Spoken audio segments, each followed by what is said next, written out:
समझते ही नहीं। और एक बात और बता दूं, इसकी भी गारंटी नहीं है कि तुम्हारे मरने के बाद, हमारे मरने के बाद हमारी राख को गंगा जी नसीब हो जाएंगी।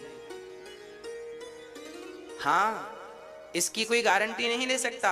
अभी कोरोना काल में जितने लोग मरे हैं, आपने टीवी पर देखा होगा, लोगों की अस्थियां पेड़ों पर लटकी की लटकी रह गई हैं। उस राख को गंगा जी नसीब, हाँ या ना? क्या गंगा जी नसीब हुई? इसलिए कहता हूं, गंगा स्नान कर लो, गौदान कर लो। अन्य क्षेत्र वृंदावन में चलता है, लंगर सेवा होती है, साधु संत खाते हैं, सहयोग उसमें कर लो। अपने हाथ से वही भोजन करा दो, अपने हाथ से किसी एक माँ का सहारा बन जाओ, किसी एक माँ के आंसू पहुंचने के काम आप और आपका पैसा आ जाए। नहीं तो जरूरी नहीं है कि शरीर को गंगा जी मरने के बाद नसीब हो जाए। इसलिए आप अभी से अपने हाथ धर्म की तरफ बढ़ाने शुरू कर दो। प्रिय भक्तों, एक माँ के 2 बेटे थे। उन बेटों के पिताजी गुजर गए। पिताजी गुजर गए तो बच्चों ने उनके अर्थी उठाई, चिता पे आग लगाई। 3 दिन बाद जाके उनकी राख लेकर आए। माँ ने कहा बेटों से, बेटा 40 किलोमीटर दूर गंगा जी हैं, जाओ पिता की अस्थियां विसर्जन कराओ, गंगा जी में डाल दो। बच्चे बड़े नास्तिक थे दोनों, बोले माँ गंगा जी में क्यों डाल दें पिताजी की अस्थियां? अरे बेटा, गंगा जी में डालने से उनका उद्धार हो जाएगा, जाओ डालो। दोनों बच्चे बड़े लापरवाह थे, भगवान को मानते नहीं थे।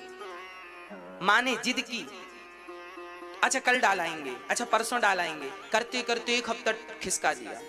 माँ ने एक दिन कान पकड़ के कहा, जल्दी से अस्थियां लो, पिताजी की डाल के आओ गंगा जी में। ऐसी लापरवाही करते हैं पिताजी के लिए। पिताजी की अस्थियां दोनों बच्चे ले गए, जबकि गंगा जी ज्यादा दूर नहीं, उनके गांव से 40 किलोमीटर दूर थी। बच्चे गए गंगा जी की तरफ, तो वो गंगा जी तक तो ना पहुंचे। गंगा जी तक एक नाला गुजर रहा था, गंगा जी तक एक नाला जा रहा था। उन बच्चों को लगा फालतू में डीजल पेट्रोल कौन फूके, नाला तो जा ही रहा है, तो नाला पिताजी को मिला देगा। तो अस्थियां निकाल करके पिताजी की नाले पर डाल दी। वापस आए, रात को उन बच्चों की मां को उनके पति ने स्वप्न में कहा, देख तुमने और हमने बच्चों को संस्कार नहीं दिए, हमारी अस्थियां इन्होंने नाले में डाल दी, गंगा जी में नहीं डाली। तुरंत मां जागी, तुरंत मां ने जागकर बच्चों को जगाया, क्यों रे बेटे की, पिता की अस्थियां तुमने गंगा जी में नहीं डाली? बच्चों ने कहा, मां आपको कैसे पता? अरे तेरे पिताजी आए थे सपने में। बच्चों ने कहा, देखो तो पिताजी भी कैसे हैं। 30 किलोमीटर चल करके वापस आ गए मां के पास, 10 किलोमीटर आगे जाके खुद गंगा जी में नहीं मिल सके। सपना देने वापस आ गए मां को, खुद गंगा जी नहीं जा सके। ऐसे बच्चे भी मिल जाएंगे, इसकी कोई गारंटी नहीं है कि नहीं मिलेंगे। इसलिए आप, मेरी प्रार्थना केवल इतनी है कि आप अपनी सदगति बच्चों के भरोसे मत छोड़िएगा। बस आप अपने मरने के बाद जो जो आपको चाहिए, दानवीर कर्ण जब मरे थे ना, महाभारत की घटना बोल रहा हूं मेरी मां, दानवीर कर्ण जब मरे थे तो उनको स्वर्ग में सोने की रोटियां परोसी गई थी, सोने की रोटियां। कर्ण ने कहा, हम सोने की रोटियां खाएंगे क्या? इंद्र ने कहा, आपने पूरी जिंदगी गोल्ड दान किया है, सोना दान किया, इसलिए सोने की रोटियां। आपने कभी किसी को रोटियां तो खिलाई नहीं, आप केवल स्वर्ण दान करते रहे। कर्ण ने केवल स्वर्ण दान किया है, इन्होंने रोटियां नहीं खिलाई किसी को, भोजन नहीं कराया। अब आपको भोजन यहां कैसे मिलेगा? कर्ण ने कहा, फिर क्या करें? बोले, अपने बच्चों से कहो कि वो तुम्हारे नाम का भोजन प्रसादी कराएं, भंडारा लंगर चलाएं। तब उनके बच्चों ने उनके लिए भंडारा किया, सारे साधु संतों को झारा, भोजन कराया सबको, और तब कहीं जाकर कर्ण को भोजन की व्यवस्था हुई। जब हम यहाँ किसी को रोटियां खिलाते हैं तो वह रोटियां हमारे लिए परमात्मा सुरक्षित कर देता है हमारी जरूरत पर। इसलिए यही है अपने मरने की व्यवस्था करना। तो आप जो भी पुण्य करते हैं वो आप अपने लिए करते हैं। इसलिए वृंदावन में जो वृद्ध माताएं हैं, इन माताओं के द्वारा जब ये खाती हैं ना तो वो आप तक ही पहुंचना है। वृंदावन में जो गौरी गोपाल अन्न क्षेत्र चलता है, हजारों लोग रोज भोजन करते हैं, वहां जब रोटियां बटती हैं तो वो आपके ही खाते में वापस आती हैं। इसलिए अपने जीवन में पुण्य से जुड़े रहिएगा और अपने हाथ से सारा पुण्य करिएगा। मरने के बाद बच्चे करेंगे वो प्लस है, नुकसान थोड़ी है। पर आपने अपने जीते जी क्या किया है, ये प्रश्न खड़ा होगा ना कि सबको कुछ बच्चों की भरोसे छोड़ा, बच्चे करेंगे तेरी ही, तुम तो नहीं करोगे अपनी कुछ। इसलिए आप खुद अपनी जिम्मेदारी निभाइए। प्रिय भक्तों, मनु जी महाराज के दूसरे बेटे का नाम है प्रियव्रत। प्रियव्रत जी का वंश बड़ा अद्भुत है। प्रियव्रत जी के वंश में प्रियव्रत जी का विवाह विश्वकर्मा की पुत्री वरहिष्मती से हुआ। इन्हीं के वंश में हुए हैं ऋषभदेव जी। ऋषभदेव जी के 100 बच्चे हुए। ऋषभदेव जी ने अपने सारे बच्चों को उपदेश किया। सारे बच्चों से कहा, नायम देहो देह भाजाम नृलोके कष्टान कामान नरहते विडभुजाम। ये सारे बच्चों को बुलाया और एक पिता, जब पिताजी मरने लगे तो उन्होंने अपने बच्चों से यही कहा कि बेटा ये शरीर क्यों मिला है, कभी तुमने सोचा है? आप लोग भी अपने बच्चों को बैंक बैलेंस बाद में दिया करो, प्रॉपर्टी बाद में दिया करो, पहले प्रॉपर्टी संभालने के संस्कार तो दे दो। संस्कार नहीं दोगे तो प्रॉपर्टी मिट्टी में मिला देंगे, हाँ या ना? इसलिए बच्चों को संस्कार देना सीखिए। एक सर्कस था, आजकल तो सर्कस बंद हो गए। आपने कभी सर्कस देखा है? पहले बहुत सर्कस होते थे, हम लोग जाते थे देखने के लिए। सर्कस में शेर हुआ करते थे, हाथी हुआ करते थे, वो अपना गेम खेल खेल के हमारा मनोरंजन किया करते थे। एक सर्कस था, उस सर्कस में 12 शेर थे। अचानक सरकार ने गाइडलाइन जारी की कि अब भाई सर्कस नहीं होंगे, क्योंकि सर्कस में शेरों को बंदी बनाया जाता है और उनको टॉर्चर किया जाता है। जाओ सारे शेरों को जंगल में छोड़ दो। सारे सर्कस, भारत के सर्कसों पर बैन लग गया, आज भी लगा। एक व्यक्ति के बड़ा सर्कस था, 12 शेर थे। उसे पता चला कि सरकार ने रोक लगा दी, तो उसने अपने सारे शेर जंगल में छुड़वा दिए। एक ट्रक में भरवाया और जंगल में छुड़वा दिए। 15 दिन बाद खबर आई कि उन 12 शेरों में से 8 शेरों का शिकार जंगली कुत्तों ने कर लिया। जंगल के कुत्तों ने शेरों का शिकार कर लिया। अब इस पर टीम बैठी, रिसर्च टीम, कि शेरों का शिकार कुत्तों ने कैसे किया। तो बाद में पता चला कि ये शेर जो थे ये सर्कस के शेर थे, बने बनाए मीट को खाने के आदी हो गए थे। मांस के टुकड़ों को मालिक डालता था, चट से खा लेते थे। वो शिकार करने का टैलेंट भूल चुके थे सर्कस में रहते रहते। कैसे शिकार करना चाहिए, कैसे गला दबोचना चाहिए, वो शिकार करने का टैलेंट भूल चुके थे। और जब हुआ ये कि वो शिकार करने का टैलेंट भूल गए तो कुत्तों को लगा भूखे मर ही रहे, इनको ही खाएं। तो कुत्तों ने शेरों का शिकार कर लिया और 8 शेर मारे गए। याद रखना मेरी माँ, जो माँ बाप अपने बच्चों को बहुत प्रॉपर्टी, बैंक बैलेंस, बहुत सारा पैसा छोड़कर जाते हैं, एक्चुअली वह माँ बाप अपने बच्चों को सर्कस का शेर बना देते हैं। जो बाप की संपत्ति पर, बाप के टुकड़ों पर पलने के आदी हो जाते हैं, खुद के कमा के खाने का जो टैलेंट है भूल जाते हैं। इसलिए बच्चों को स्वावलंबी बनाने के लिए पहले उनके पांव में खड़ा होना सिखाइए। उनकी कमाई से उनको खाने दीजिए, उनकी कमाई से आप भी खाइए। और अपनी कमाई जब देख लीजिए कि बेटा योग्य है, बेटा लायक है, ये मेरी प्रॉपर्टी का सही उपयोग करेगा, तब उसे दीजिए, नहीं तो अपने धन का धर्म कर लीजिएगा, यही तुम्हारी पूंजी बनेगी। नहीं तो वो अधर्म में तो लगा ही देगा, सुरा और सुंदरी में लगा देगा, पी लेगा और स्त्रियों का नाच नचवाएगा। विचार कर लीजिएगा बच्चों को धन देने के पहले। यदि आपका बेटा गलत आचरण करता है और गलत संगत करके आपके धन का दुरुपयोग करता है, तो उसका पाप आपको लगेगा। आपने क्यों दिया गलत व्यक्ति को धन? क्यों दिया? गलत व्यक्ति को, गलत बेटे को बंटवारे में यदि वो योग्य है तो मिलना चाहिए, सपोर्ट होना चाहिए, पर दुरुपयोगी है, गलत राह पर है, तो कितना भी दे दो आप, मिट्टी में मिला देगा।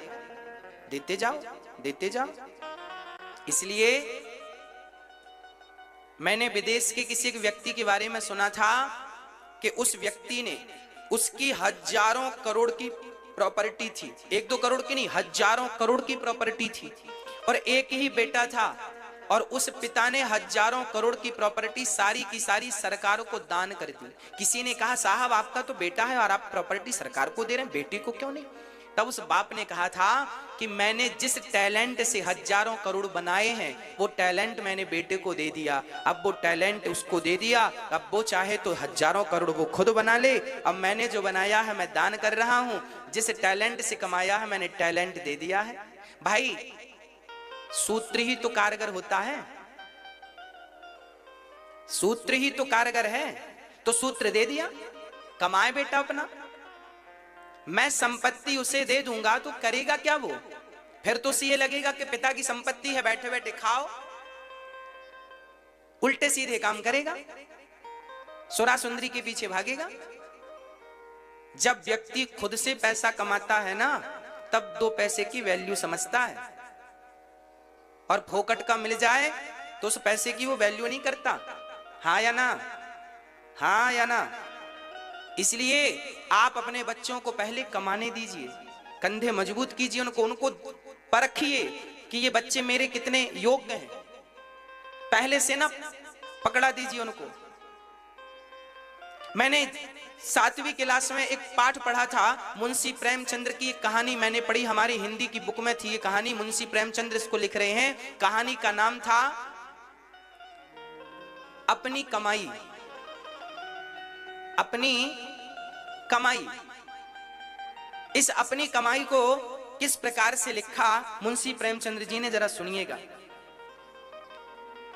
मैया बैठ जाइए शांति से, शांति से केवल कथा सुनिएगा।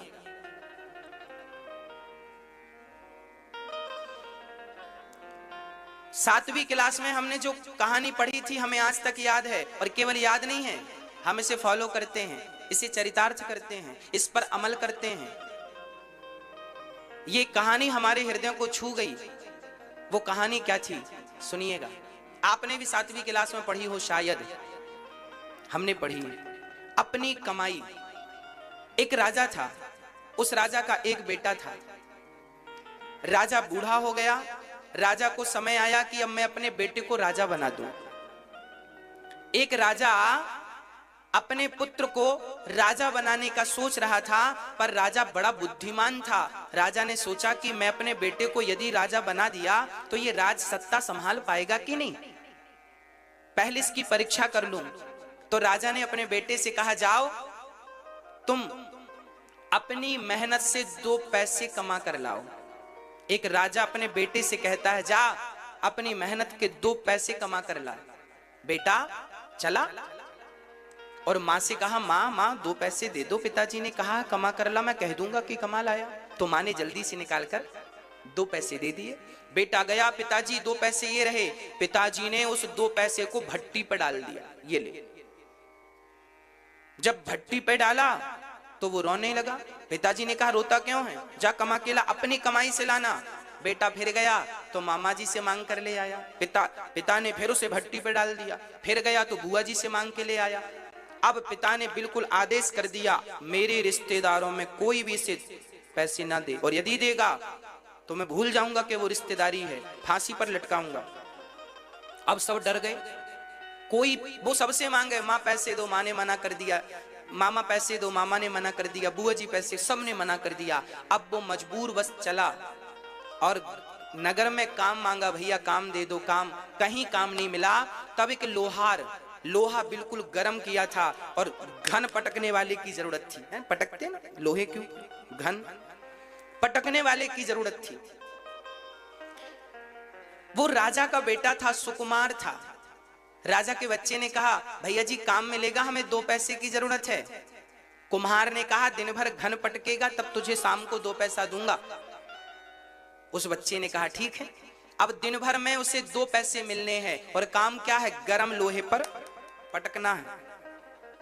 अब तो वो सुकुमार बालक जब घन को, हथौड़े को पकड़ा तो छाले पड़ने लग गए हाथ में, वजनदार पटक रहा है और उसकी गर्मी उसे जला रही है। उसका गोरा बदन दिन भर में ही झुलसने लगा और शाम होते होते बिल्कुल हताश हो गया, उठा बैठा, उठने की हिम्मत नहीं।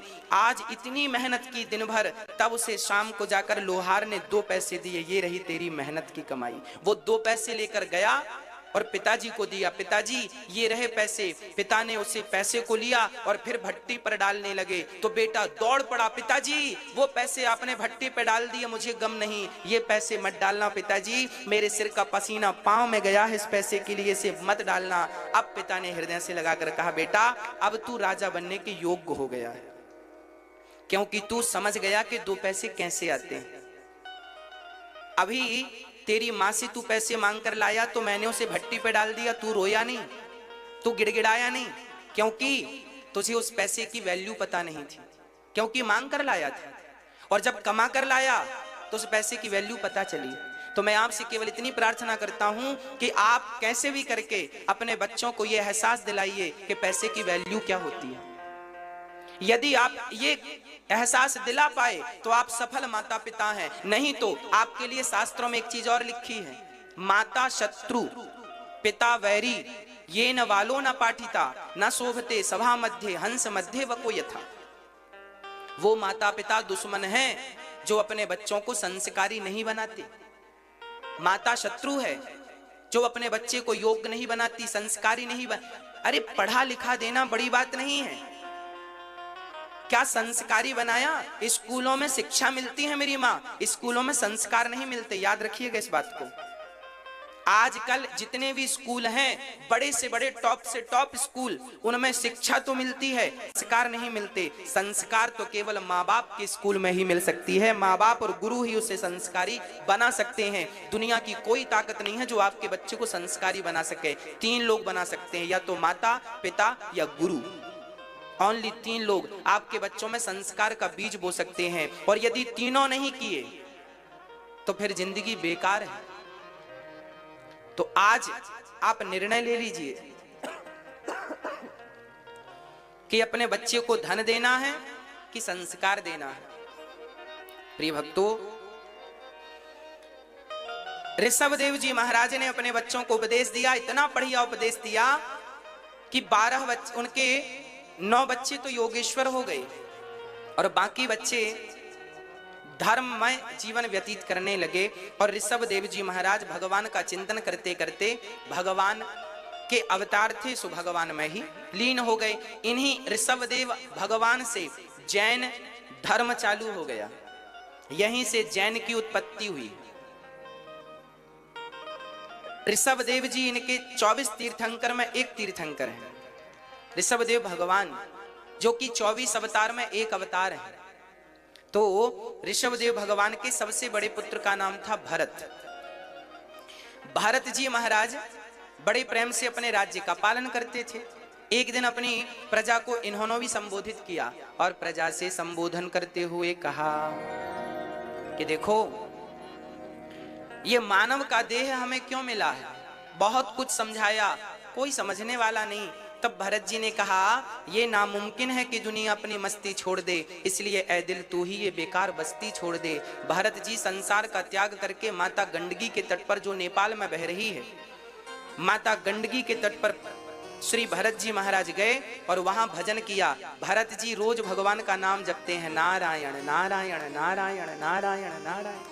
एक दिन क्या हुआ, भरत जी गंडकी नदी में स्नान करने गए कि वहीं पर एक मृग का बच्चा, मृगी पानी पी रही थी। तभी एक शेर ने दहाड़ लगाई तो मृगी जान बचाने छलांग लगाती पानी में। उसी क्षण उसका गर्भ पानी में गिर जाता है और वो पानी में ही तड़प तड़प कर मृगी तो मर गई, पर नवजात बच्चा पानी में बहने लगा। भारत जी ने इस दृश्य को देखा, बचाकर उस बच्चे को अपनी कुटिया पर ले आए। मृग के बच्चे की जान बचाना बुरा नहीं था, पर भरत जी उस मृग के बच्चे को पाल लेते, अपनी कुटिया पर ले आए, घास खिलाए, उसको घुमाते टहलाते फिराते।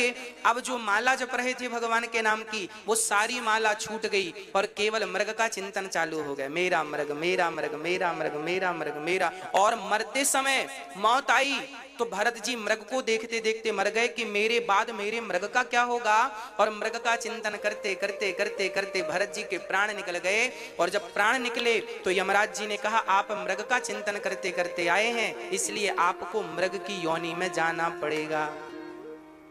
भारत जैसे ज्ञानी को भी मृग बनना पड़ा, केवल इसलिए क्योंकि उनकी मति मरते समय मृग में लग गई थी। अंते यामति सागति। आप लोग भी जरा सावधान रहिएगा, मरते समय यहां वहां मन ना डुलाइएगा, नहीं तो गति बिगड़ जाएगी मेरी मां। मरते समय बिल्कुल सावधान रहा करो। आप लोग भी मरते समय, भारत जैसा ज्ञानी मरते समय मन मृग में लगाया तो मृग बन गए। आप लोगों ने भी तो कुत्ते बिल्ली पाल रखे हैं, और कहीं कुत्तों बिल्ली में मन लग गया। एक सज्जन हमसे बोले, महाराज जी हमारा कुत्ता बड़ा ईमानदार है। हमने कहा, पूर्व जन्म में तुम्हारे दादाजी ही तो थे। उनको बुरा लगा, महाराज जी कैसी बात कर रहे हैं। हमने कहा, हाँ भैया, आपके दादाजी यही सोचते थे कि हमारे बाद हमारे घर का क्या होगा, घर का क्या होगा, यही सोचते सोचते मर गए। यमराज जी ने कहा, घर का चिंतन कर रहे थे तो जाओ उसी घर के कुत्ते बन के ताको। तो कुत्ता बन के आ गए। आप लोगों के कुत्ते भी यदि ईमानदार हैं तो वो पराये नहीं हैं, आपके अपने ही हैं। हाँ, अंते यामति सागति। हम ये नहीं कह रहे हैं कि कुत्ते मत पालो, कुत्ते पालो, परंतु कुत्ता पालने के पहले एक गाय जरूर पालो। एक गाय की सेवा करो। गाय की सेवा शोभनीय है, कुत्तों की सेवा शोभनीय नहीं। कुत्ते द्वार तक ठीक लगते हैं। चप्पल यदि सोने की भी हो तो कोई सोने की चप्पल गले पे लटकाए तो क्या शोभा देगी? अरे चप्पल तो पांव में ही अच्छी लगती है, चप्पल गले में अच्छी नहीं लगती, भले वो सोने की हो। कुत्ता द्वार में ही अच्छा लगता है, घर की रसोई में कुत्ता अच्छा नहीं लगता, घर के बेडरूम में कुत्ता अच्छा नहीं लगता। एक मर्यादा होनी चाहिए। आप पढ़े लिखे लोग हैं, समझदार लोग हैं। यदि चप्पल गले में शोभा देती है तो कुत्ता फिर बेडरूम में शोभा देगा। यदि चप्पल पांव के अतिरिक्त और कहीं शोभा नहीं देती तो फिर कुत्ता भी द्वार के अतिरिक्त कहीं और शोभा दे ही नहीं सकता। गाय आपकी रसोई में जाए शोभा देती है कि गाय के पांव पड़ते हैं तो शुद्ध हो जाती है पृथ्वी। गाय माता है, गाय का मूत्र भी अमृत की तरह है। कैंसर जैसी बीमारियां गौमूत्र से ठीक होती हैं। बड़े बड़े साइंटिस्ट रिसर्च कर रहे हैं गौमूत्र पर। गाय पवित्र है, गाय का दूध हम सब पीते हैं, बिना दूध से कल्याण नहीं है हम सबका, गति नहीं है। गाय मान्य है, मां है वो, पर कुत्ता तो नहीं है। द्वार पर रखिए कुत्ते को। आजकल लोग लिखवा लेते हैं द्वार पर, कुत्तों से सावधान। अब बताओ, द्वार पर लिखा है कुत्तों से सावधान, तो बताओ ये घर किसका है? घर किसका है बताओ? देखने से तो यही लगता है कुत्तों का घर है, कुत्तों से सावधान। घर ही कुत्तों का है, लिखा ही कुत्तों से सावधान, यहां रहते ही कुत्ते हैं। लिखा ही उनने खुद लिखा है, हम तो केवल व्याख्या कर रहे हैं। अब देखिए, ये पढ़े लिखे लोग हैं, लिखवा रहे हैं कुत्तों से सावधान। लो, ये पढ़े लिखे, पता नहीं क्या पढ़ लिया। अरे भारत ऐसा नहीं था जैसा लोगों ने बना दिया। भारत कैसा था? विभीषण जब लंका हनुमान जी गए तो हनुमान जी ने लंका में विभीषण की कुटिया देखी, सबसे अलग थी। कैसे अलग थी?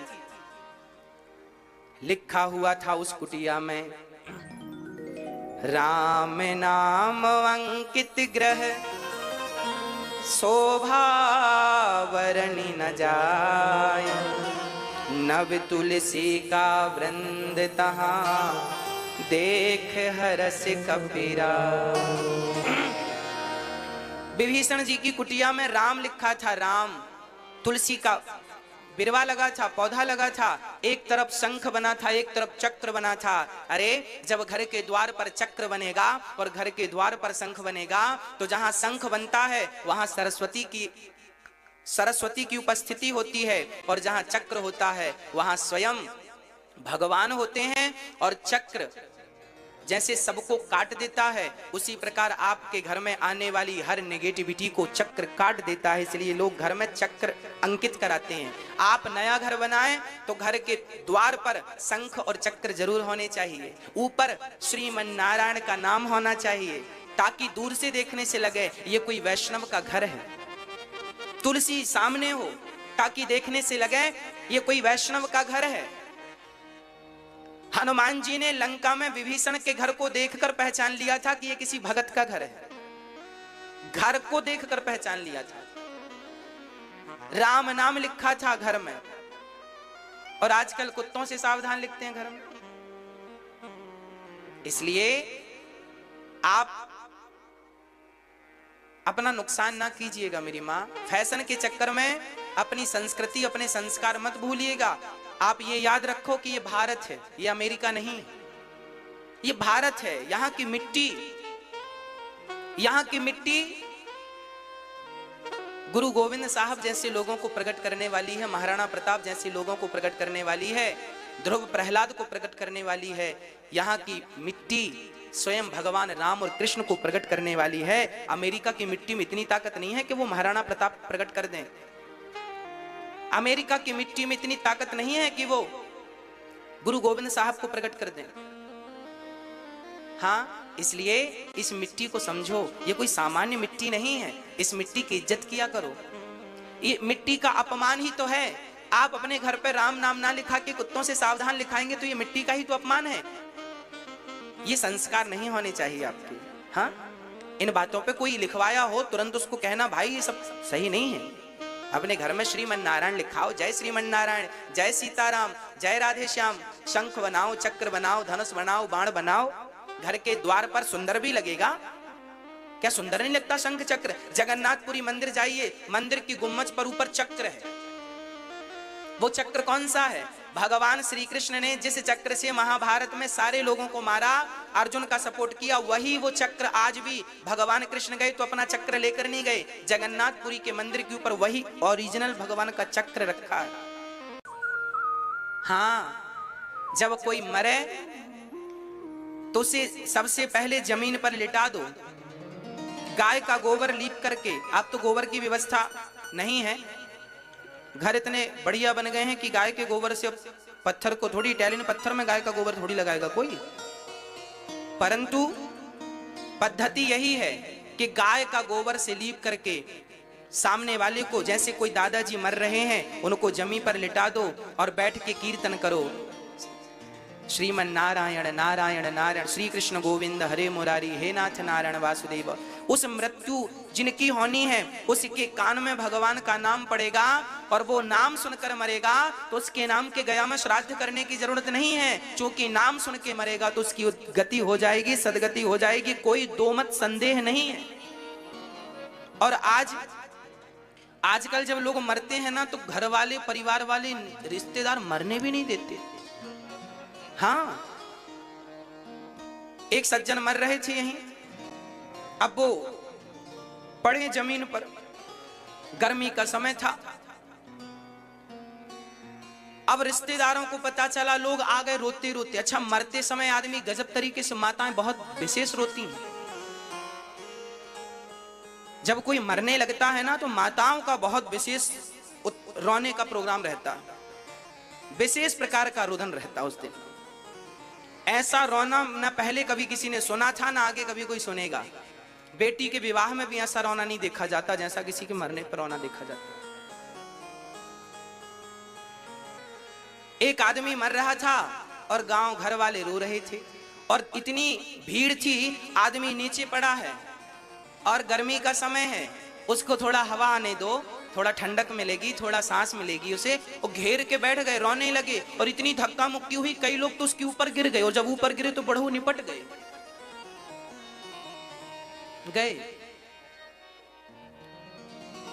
लो अभी घंटे 2 घंटे और रहते पर गिरने से निपट गए। और ये रोने वाले भी, आदमी मरा नहीं है और रोना चालू। एक सज्जन हिला रहे हैं हाथ पकड़ के, हमें पहचानो पहचानो। जब जिंदा थे तब शकल दिखाई नहीं, मरने लगे तो कह रहे पहचानो। क्या करेंगे तुम्हें पहचान के, मरने तो जाओ। कोई पांव पकड़ के हिला रहा, भैया पहचानो पहचानो, नहीं पहचान रहा, लगता गया। ये जितने रिश्तेदार आएंगे मरने वाले आदमी को हिलाएंगे जरूर। आप भी जाते होंगे किसी के मरने में तो जरूर हिलाते होंगे, पहचानो पहचानो। और सब यही कहते हैं हमें पहचानो। उनमें से एक भी ये नहीं कहता भैया मर रहे हो अब भगवान को पहचान लो, पर कोई भगवान की याद नहीं दिलाता। सब यही कहते नजर आते हैं हमें पहचानो हमें पहचानो। अरे तुम्हें पहचान करके करेंगे क्या, क्या करेंगे बताओ। और देखो मेरी माँ, यहीं से दुर्गति शुरू होती है। माना कि हम आपको देखते देखते मर गए तो क्या होगा। माना कि आपके दादाजी आपको देखते देखते मर गए तो क्या होगा। अरे भाई ये दुनिया वालों का कुछ नहीं बिगड़ना। आपको देखते देखते कोई मरेगा तो आप तो 13 दिन बाद उसके नाम के रसगुल्ले खाओगे।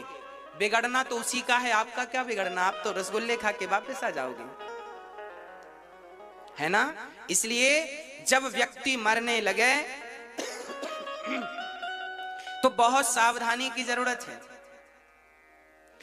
उसके सामने राम का चित्र रख दो, उसके सामने तुलसी का, उसके मुख में तुलसी दल गंगा जल डाल दो और कीर्तन करते रहो प्रेम से बैठकर, श्री कृष्ण गोविंद हरे मुरारी, हे नाथ नारायण वासुदेव। कीर्तन करो करो, कीर्तन सुनते सुनते, भगवान का नाम सुनते सुनते प्राण निकलेंगे, सदगति हो जाएगी। और जब उसकी सदगति आपके भगवान का नाम लेने से हुई तो उसका पुण्य आपको भी प्राप्त हो जाएगा। और उसके बाद फिर आपको जितना जी करे रो लो, पहले से क्यों रोना, अभी मरा थोड़ी है। कीर्तन करो, अभी भगवान का नाम लो। अभी अब जब लोग आज उल्टा करते हैं, आज जब आदमी पूरे ही मर जाता है तब कंधे पर रख के बोलते हैं राम नाम सत्य है। अब ये राम नाम सुनवा किसे रहे हो। जिंदा था तब तो तुम्हारे मुंह से निकला नहीं राम नाम, अब मर गया तो राम नाम सत्य। राम नाम सत्य तो है ही, झूठा थोड़ी है। अरे भाई जिंदा था तब उसे राम नाम की जरूरत थी और अब मर गया है ना, ले जा रहे हैं लोग। अच्छा, मरने वाले व्यक्ति को जब ले जाते हैं ना तो वहां भी बहुत बड़ी शिक्षा छिपी होती है।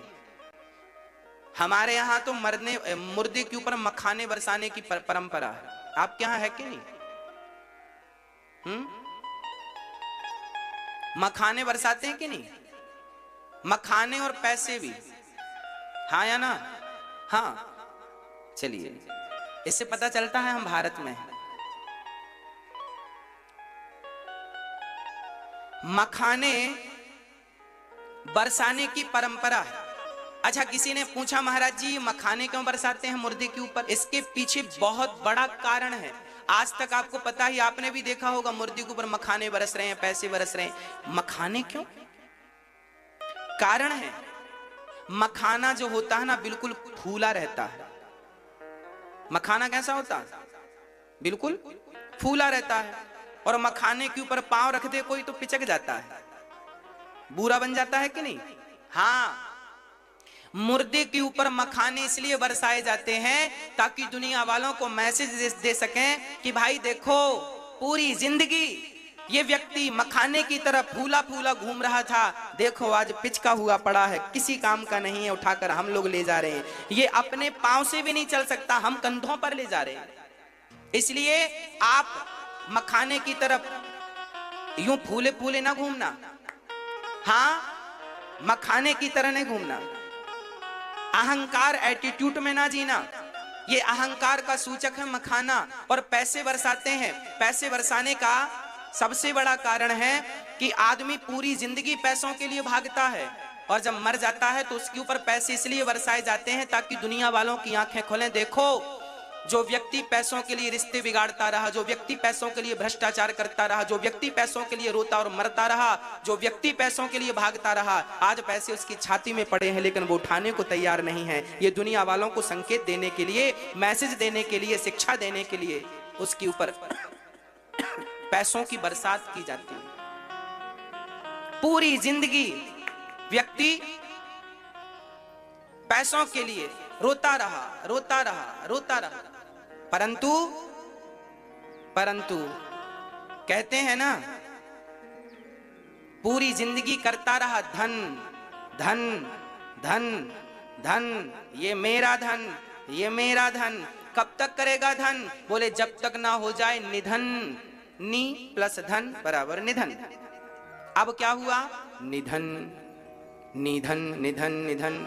तो धन धन तब तक चलता है जब तक निधन ना हो जाए। हाँ, इसलिए इस धन से सबसे बढ़िया धन कौन है? बोले राम नाम का धन पायो जी मैंने, राम रतन धन पायो, पायो जी मैंने राम रतन धन पायो। तो राम नाम का धन सबसे बढ़िया है। अब देखो, भरत जी मृग का चिंतन करते करते आए, भरत जी मृग का चिंतन करते करते आए और भरत जी मृग बन के गए। तीसरा जन्म भगवान की कृपा से उन्हें फिर मनुष्य का शरीर प्राप्त हुआ। एक पंडित जी के घर उनका जन्म हुआ। पिताजी ने पढ़ाया लिखाया पर वो कुछ ज्यादा पढ़े लिखे नहीं।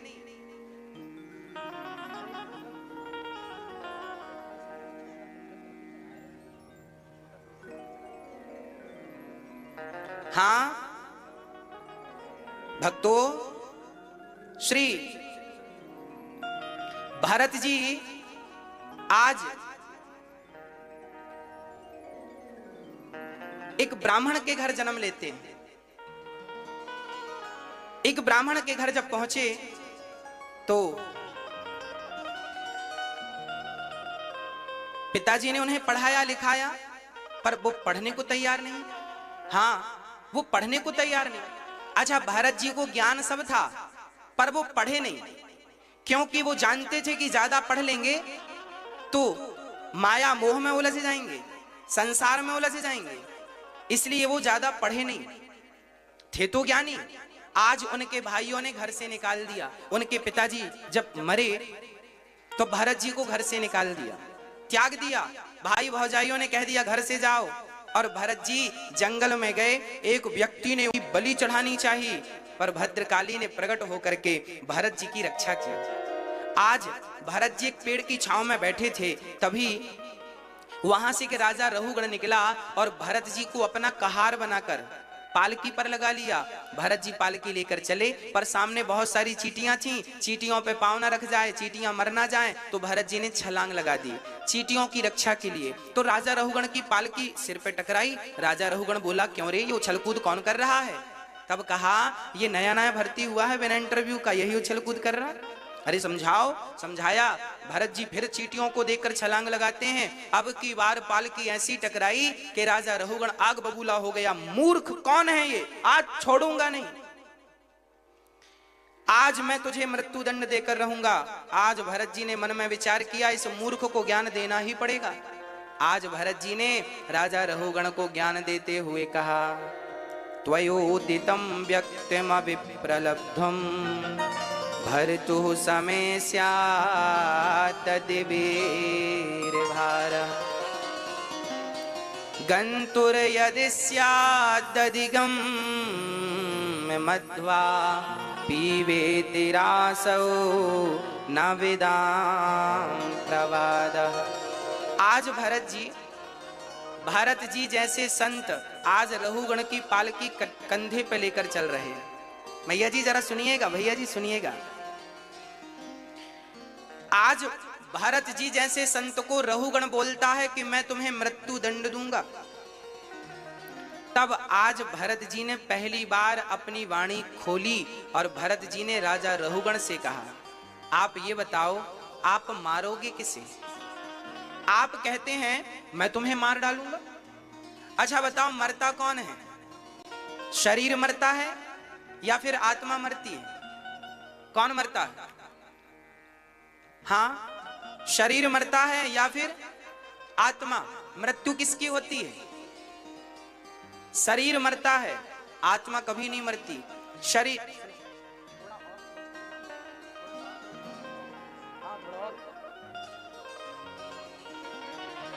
मृत्यु शरीर की नहीं, मृत्यु शरीर की होती है। आत्मा बिल्कुल अमर है, अजर है, अमर है, उसे कोई मार ही नहीं सकता।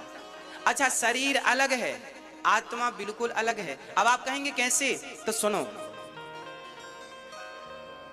जैसे मोबाइल और सिम, बहुत ध्यान से सुनिएगा, ये विषय बहुत कठिन है, हम इसे बहुत कम शब्दों में समझाने का प्रयास करेंगे।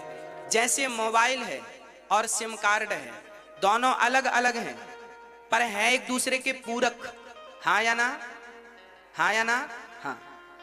उसी तरह हमारा शरीर जो है मोबाइल की तरह है, और हमारी आत्मा जो है वो सिम कार्ड की तरह है। हमारा शरीर अलग है और आत्मा बिल्कुल अलग है, पर है एक दूसरे के पूरक। जैसे आत्मा, जैसे सिम के बिना मोबाइल काम का नहीं और मोबाइल के बिना सिम काम की नहीं, दोनों को एक दूसरे की आवश्यकता है। शरीर को आत्मा की जरूरत है और आत्मा को शरीर की, पर है अलग अलग सब्जेक्ट। आत्मा अलग है, शरीर अलग है। और आगे समझिए, आत्मा क्या है और शरीर क्या है, इसका भी मैं निरूपण करूं, सुनिएगा। शरीर हमारा कितनी चीजों से मिलकर बना है?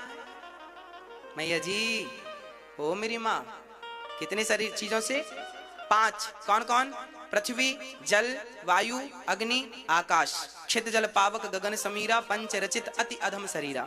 हम सबका शरीर 5 चीजों से मिलकर बना है, और ये 5 चीजें जब हमें लोग ले जाकर जला देते हैं या जमी पर गाड़ देते हैं, तो हमारा ये 5 तत्व जो है ना, ये 5 में ही तो लीन हो जाता है। जब शरीर जलता है तो अग्नि तत्व में मिल जाता है, जल तत्व में, वायु तत्व वायु में, आकाश तत्व आकाश में, पृथ्वी तत्व पृथ्वी में। शरीर 5 से मिलकर बना और 5 में जाकर के वो मिल गया। जैसे घड़ा मिट्टी से बना और घड़ा टूटा तो कहां मिला? घड़ा मिट्टी से बना और घड़ा टूटा तो कहां मिला? मिट्टी में। जैसे मिट्टी से बना हुआ घड़ा मिट्टी में मिल गया, उसी प्रकार शरीर 5 तत्वों से बना, अंत में जाकर ये 5 में मिल गए। ये तो रही शरीर की कहानी, शरीर की जीवन लीला इतनी सी है। 5 से बनता है, 5 में जाकर विलीन हो जाता है। अब बची आत्मा, तो आत्मा जाती है परमात्मा के पास।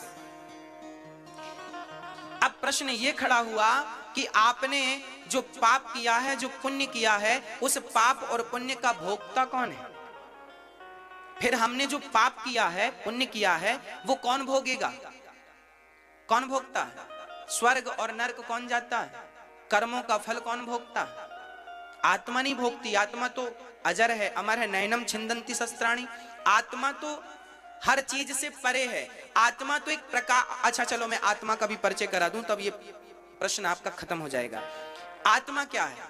आत्मा, ये देखिए जो लाइट है ना, लाइट का जो प्रकाश है, ये देखो प्रकाश, इस मंच में जितना प्रकाश है, इस प्रकाश को क्या हम तलवार से काट सकते हैं? क्या आग से जला सकते हैं? जैसे ये मंच का प्रकाश, आपके कमरे में बिजली बल्ब जल रहा है, बल्ब के प्रकाश से पूरा कमरा प्रकाशित है। उस प्रकाश को क्या आप आग से जला सकते हैं? क्या अग्नि से क्या तलवार से काट सकते हैं? क्या जल से गीला कर सकते हैं? अरे प्रकाश को गीला नहीं, आग नहीं, कुछ भी नहीं बिगड़ सकता। उसी प्रकार परमात्मा का ही एक प्रकाश आत्मा है, जो हम सबके भीतर काम कर रही है। वह एनर्जी है, वह पावर है। साइंस एनर्जी कहता है आत्मा को, आध्यात्म से आत्मा कहता है, साइंस एनर्जी कहता है। शरीर में वो एनर्जी है परमात्मा की भेजी हुई, उसे आत्मा कहते हैं। आत्मा, अच्छा ये बताओ, ये बिजली जो है, ये ठंडी होती है कि गर्म होती है? बोलो। हाँ, क्या होती है मेरी माँ? बिजली ठंडी होती है कि गर्म? गर्म। पकड़ के देखिए आपने? हाँ, अनुमान लगा रहे, आग लग जाती है मतलब गर्म होगी। यदि बिजली गर्म होती है तो फिर एसी से कमरा ठंडा कैसे हो जाता है? और यदि बिजली ठंडी होती है तो हीटर से कमरा गर्म कैसे हो जाता है? कहो जी। बिजली ना तो ठंडी होती है ना तो गर्म होती है। एसी में जो प्लान होता है वो प्लान कमरे को ठंडा करता है, हीटर में जो प्लान सिस्टम लगा है वो हीटर का सिस्टम कमरे को गर्म करता है। बिजली के उसी बोर्ड में एसी का प्लग लगा दो तो कमरा ठंडा, और हीटर का प्लग लगा दो तो कमरा गर्म। बिजली का काम है केवल पावर देना, वो हीटर को भी पावर देती है और एसी को भी पावर देती है। अब आपको देखना है कि आपको हीटर का प्लग लगाना है कि एसी का प्लग लगाना है। बिजली का काम केवल सप्लाई देना है। उसी प्रकार परमात्मा आत्मा के द्वारा सप्लाई दे रहा है। अब उस सप्लाई से आपका सदुपयोग करना है कि दुरुपयोग करना है, आपको किसी की जिंदगानी बचानी है या किसी का गला काटना है, पाप करना है या पुण्य करना है, मर्जी आपकी। ईश्वर ने पावर दे रखा है, उस पावर का उपयोग क्या करना है वो आप अपने विचार से, बुद्धि से, जो बुद्धि देकर परमात्मा ने स्वतंत्र किया है उससे आपको निर्णय लेना पड़ेगा। आत्मा का काम भी केवल प्रकाश देना है, एनर्जी देना है। उस एनर्जी का उपयोग क्या करना है वो आप जानिए। हाँ या ना? बात समझ में आ रही है मेरी? तो आत्मा का स्वरूप क्या है? आत्मा परमात्मा का स्वरूप है। जैसे लाइट, अच्छा बताओ सूर्य का स्वरूप क्या है?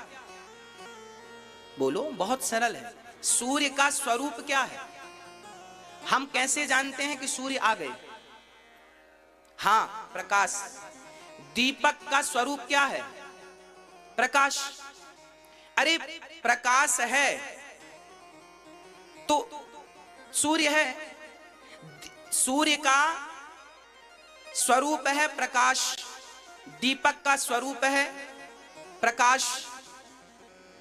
उसी प्रकार परमात्मा का स्वरूप है आत्मा। परमात्मा का स्वरूप क्या है मेरी मां?